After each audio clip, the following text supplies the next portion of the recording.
Hey there guys, so something a bit different today. I recently had the exciting opportunity to give a talk to a creative writing group about working online as a writer. I spoke for a whole hour, not sure if they knew what they were letting themselves in for, but I thought I'd record it and then that way I could share it with you guys as well. So I've split it into two parts, and the first part, this part, is about how to find work online as a writer, how to create a website, a bit about internet marketing and SEO, and how money is generated on the web. So I thought this could be interesting for anyone who's interested in becoming an entrepreneur, in working online, in creating a website and earning passive income, or promoting something that they enjoy doing, in this case creative writing. And then in part two I talk about how to stay focused and productive even when there's lots of distractions. So I discuss things like flow states and productivity tips and how to overcome writer's block, and hopefully that'll be interesting too, because I know that quite a few of you have actually requested a video on concentration and motivation, and I will be covering that more in future, but this should hopefully just be a nice little primer. I'll probably upload this one and then something else in between, maybe a workout video, and then I'll upload part two. So I hope you found this interesting and useful, and let me know what you think in the comments and if you have any questions, etc. And of course stay tuned and please subscribe and like, etc. and all that other stuff. I'll have much more of the usual content on the way soon, including technology reviews, workouts, brain training, tips, etc. You know the drill by now. Oh, and also check out the new logo. Thanks a ton for watching guys, and enjoy. So the reason that a lot of people hire me in the first place is because they need content for their website. The more content they have on their website, the higher they can rank in Google. They'll often need keywords laced into it. So the way Google works is it has spiders. These are programs. It reads content, it looks for certain specific keywords, it adds that to a big index, and that big index it then refers to when someone searches for something. So if you search for fitness, etc., say you type in how to get abs in 10 days, then somebody has written that article and it'll find it, and they'll have laced it with that specific phrase a certain number of times. And that's what SEO is, search engine optimization. It's trying to get your content written in such a way that it's Google friendly. And if you do look for clients online for this kind of work, then that's what they're going to want a lot of the time. They want content that's got it laced in. And that's also a kind of whole additional challenge in itself, because SEO is constantly changing and Google's algorithm changes. In the early days, it used to be you could just write some content. You could stuff as many of these keywords in as you possibly could, and then you'd get to the top of Google almost guaranteed. That's not how it works anymore today, because people are abusing that system. So now it has to be much more subtle. They say there should be 1 to 2% density at maximum, and you use something called LSI, which is latent semantic indexing, and that means using relevant terms, synonyms, etc., rather than just repeating the same phrase over and over. But what you'll find is that a lot of people are kind of pseudo-experts. They don't really haven't kept up to date with the latest, but they know that it involves stuffing lots of keywords in, so they'll say they want, a keyword in every single sentence, and you're like, please don't do this. But yeah, you got to do what the client wants, I guess. But yeah, so that's not particularly fun. But on the other hand, these days it's turning, because of these advancements, it's becoming a lot more creative. It's becoming content marketing, which is, well-written content. Because a lot of people approach me, they want me to write content for their websites, and they clearly don't care at all about the quality of it. They're just interested in filling it with as much as possible, covering it in ads, and then hopefully they'll make some money. But then if you look at all of the big brands online, they're not like that at all. Like any of the brands that you follow, of course, they're well written, they've got something unique to say, they've got like a unique angle, they're not trying to appeal to everyone, they've got a specific demographic in mind. And so the smart clients, that's what they want. They want something a little bit more creative now, written with a more personality and more opinion, and that's a lot more fun to write. And you can often approach that in a more creative way than you would do just the churning out the copywriting. So you can try and tie it into something that you're interested in. You can try and give it a more narrative angle. They say that storytelling is SEO for the human brain. So in other words, if you say you take a really factual, boring, dry topic, but you talk about how it affected you, or how it's changed your life, etc., then that's something that's much more readable. Like, people like stories, and they often want to hear them through till the end. It's got that emotional hook, and then if you're trying to sell something as well, which a lot of the clients are, then of course they've got that. So there is a kind of creative element, even though a lot of it might seem quite dry and non-creative. There is quite a creative element to doing it. So that's kind of what you need to learn, and also persuasive writing is incredibly useful if you wanted to get into that. And that's also something that can be really useful, obviously, just for promoting yourself. So like, I think that's probably one of the things that helped me to have consistent work, was the quality of my original pitches to people. I've only posted 4 adverts on those forums, and because I was able to pitch, and the best way I always think to angle it is kind of get them to imagine what their website can be, and say, you know, like, compare a website which hires the lowest possible fee writer, and then compare that to someone who obviously cares and has passion and a good writing style, and you can see the difference. And if you want your website to be like that, here's the list of people I've worked with previously. You know, it makes a big difference, and I think that's how you get hired by some people that care a little bit more. So yeah, that's a useful skill to learn. And I don't know, would anyone be interested to know the websites that I use to find these clients, or is that not something that people would? Yeah, so there's 2 types of places you can find this. On the one hand, you've got the freelancer sites. I don't know if people are familiar with things like Odesk, Constant Content is one, People Per Hour. So those are 3 websites where you can sell your writing. But if you're going to do it, you need to go through a whole bunch of jump through a whole load of hoops. You need to do tests and things, which is fair enough, because they want proof that you know what you're doing. So for instance, if you say that you have an expertise in coding or whatever, then you'll have to do a small test on coding, and also make you do a small grammar test to prove that you know English, kind of the sort of stuff you might have done at school. But I actually found that much more useful was going to webmaster forums. So these are the forums for the marketers, and this is probably why I've dealt with some people who are just interested in making money, but they're like the kind of online internet marketers, and they run websites and they're looking for content to fill it up. But they'll discuss other things like SEO, latest changes, they'll look for web designers, etc. So it's a great place to sell work. And 3 of those are Warrior Forum, Black Hat Forum, and Digital Point Forum. Digital Point Forum is the one where I first advertised. I think Black Hat Forum is probably it might be called Black Hat World now, actually, I think. That's probably the one at the moment that gives you the best chance of finding some clients quite quickly. And if you write a really good pitch there and you have a relatively low price to begin with, then you can find pretty guaranteed work within, I would say, days, and you can get paid via PayPal, so you'll get the money in your account right away. So if anyone has got a writing skill and they're looking for a way to make a little bit of extra money on the side, that's quite a convenient way to do it. And like I say, you can do creative writing there, and if you want to pitch yourself like that, then that's something you can do as well. I was saying I think it's very good if you've got some kind of expertise, some kind of topic that you know really well.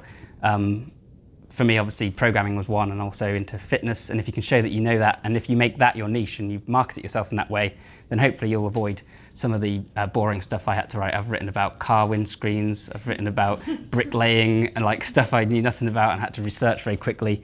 And obviously, the more you research it, the longer it takes to write. So it's always good if you can write something you already know really well and you're passionate about.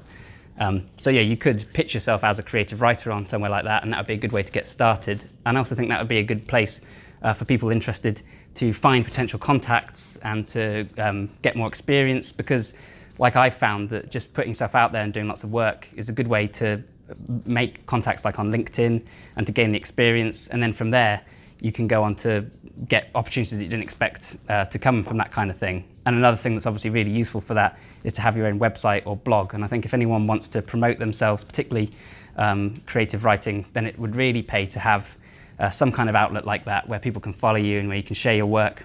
When I was writing at Writers News, obviously a lot of the people that would write in, they wanted to publish creative work. They were poets or short story writers, etc. And they would often struggle to find, they obviously had to contact an agent or a publisher first, and they often just got ignored. And speaking to the agents and the publishers, one of the things they want to see is social proof. That is one of the big things that can help you to get noticed against all the other applications that come in, all the proposals. If you've got 10,000 followers on Twitter or Facebook and they all really like your content, and that's going to really help. And so doing work and getting yourself out there is a good way to do that. And also so is creating your own website. And that's something I did as well. I've been running my own website in the background, The Bioneer, where I write about fitness and transhumanism and stuff like that. And transhumanism? Yeah, so that's that's like nootropics or technology that makes people faster or stronger, or so kind of superhero stuff. Not something that is terribly in demand for people, so I have to do that. Cumulative, that's a cool word. Yeah. Is it expensive to set up your own website though? Well, yeah, so the way I did it, no, it doesn't have to be. Right. In fact, I would strongly recommend against anyone building a website for several £1,000s if that was the route you were considering going down. You can get hosting, which is the space where your site is kept on somewhere like Bluehost, and that shouldn't cost you more than like a tenner a month, I think, for a basic package, and that's probably all you need really to begin with. And then WordPress is a really good tool to build your site with. I built my site with WordPress, and I think it powers something like 1/4 of the internet. It's completely free. It's got a huge community around it, lots of plugins and things. I think BBC America is powered by WordPress, and so are things like Forbes and Mashable and pretty much any big website. So that's also, obviously if you're going to do this, you want to try and get word out there as well and get your site seen using the SEO skills that you might have learned through writing for some of these clients. And WordPress is like a proven commodity in that respect, because like huge websites are powered by WordPress, so you know that it is possible, rather than building something. Because I was, being a coder, I wanted to build my own website from scratch initially, so I made it in HTML and PHP, and it was a kind of mess. And so then you never know whether the reason that your site isn't working is because of your content or because of the website, and it's hard. Whereas if you built a site in WordPress, which is the same tool everybody uses, then you've reduced the mitigating factors, so you can narrow it down. At least it's not the code that's causing you the problem. And I got my theme from Theme Forest, which is, yeah. They give away free themes every month, so if you check it every month, Yeah. so many free graphics, free themes and loads of... Yeah, so like, Really? yeah, and I mean, they look super professional, and the chances of you coming across someone online who's got the same one are minimal, and you can edit it yourself as well. WordPress is so easy. You log in just by going to this address, and then you've got a control panel, and you can upload writing. You don't need to know how to code at all to do this. And if you want help from a professional, I've just hired someone to create me a new logo. I used Fiverr, which is so named because everything costs $5. That's also another place where you can sell your work, by the way. You wouldn't probably want to do it for $5, but it starts at $5, and a lot of people these days, they sell barely anything for $5, and then if you want the basic package, you actually pay $50, and that would be a good place to sell creative writing if that was something you wanted to do, as just a way to get yourself out there and start getting some paid work. But yeah, so I went on there to get my logo, etc. And yeah, you can genuinely build a website using WordPress and these tools in about a day, and you certainly don't need to hire a professional web designer and spend thousands to do that. And then what you need to do is you need to post content on there regularly, and then share that content any way you can. So for a creative writer, a really good place to do that would be obviously creative writing forums and communities, maybe Reddit, places like this, because if you're a bit shy about your work or you're not sure about getting it out there, then going onto these places, people will be able to see your work, but they should hopefully be friendly and also in the same boat as you. And actually, one of the big things what I was trying to get at with the whole idea of branding versus just creating a website to try and earn money, if you can get people who are engaged with your content and who really like what you're doing and who feel like they know you, that's 100 times better than just having. It's much better to have 10 people who love your content than it is to have 1,000 people who see it every now and then but don't really care. And so for something like this, if you can get active in the community and people feel like they know you, and then you share your content on there, they're more likely to then share it other places, and there's a spirit of camaraderie and stuff, and that's how you then build the momentum, and then you get the other people coming in who you don't know, that wouldn't have discovered your content otherwise. Can I just ask then, if you penalise then for not updating the website too often by Google? You wouldn't get penalised for not updating it, but eventually it would start to drop down the rankings. It really is good if you can be as regular as possible. I mean, if you posted daily, that would be fantastic. A lot of people don't have time to do that, so if you posted weekly or monthly, I mean, that's better than nothing. What you do get very penalised for is posting unoriginal content. So that's one of the reasons, like I said, that I gave up on that idea of buying and selling writing, because people were...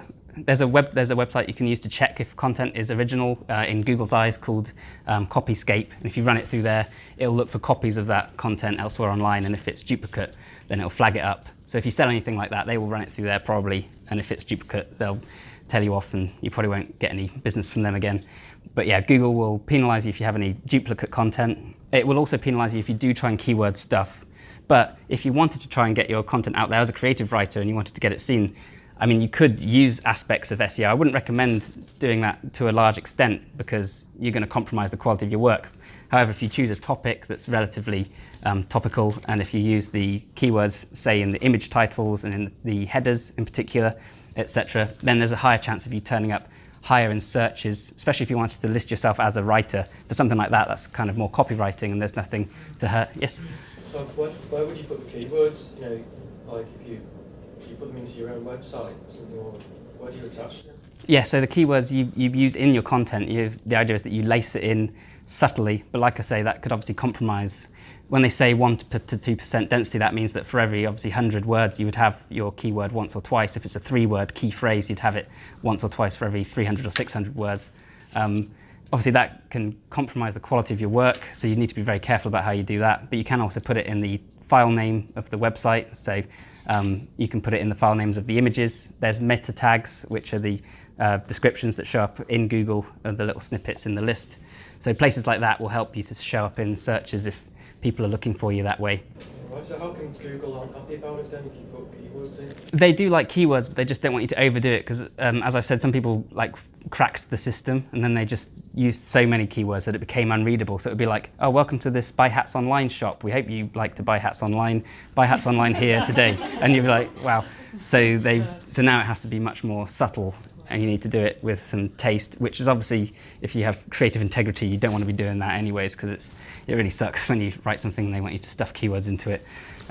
But I wanted to ask about the briefs, because what does that brief that you receive, like a writing brief, to say, write for this website about this particular fitness product look like? Yeah, so they vary quite a lot. I actually just have a kind of personal relationship with my clients, so they just write to me and say, this is what I like about, oh, do you mean that kind of thing? But they tend to fall into several categories. You have copywriting, which will be obviously the business site writing for the site. You have the kind of more content writing, which is the blog writing for the posts.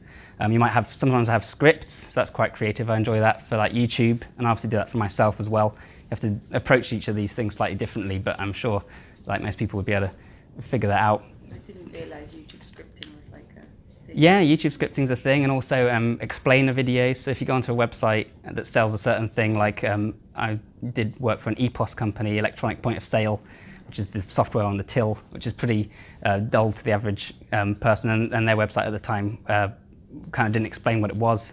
So you want to write a landing page that makes that very clear, and also I wrote an explainer video so that when someone would land on that page, it would play automatically and it would say, oh, are you struggling to run all the orders through your till? Then you need this kind of thing, just so that somebody would immediately know what it is. So there's kind of a rewarding art to that as well, even though it's not creative in that sense.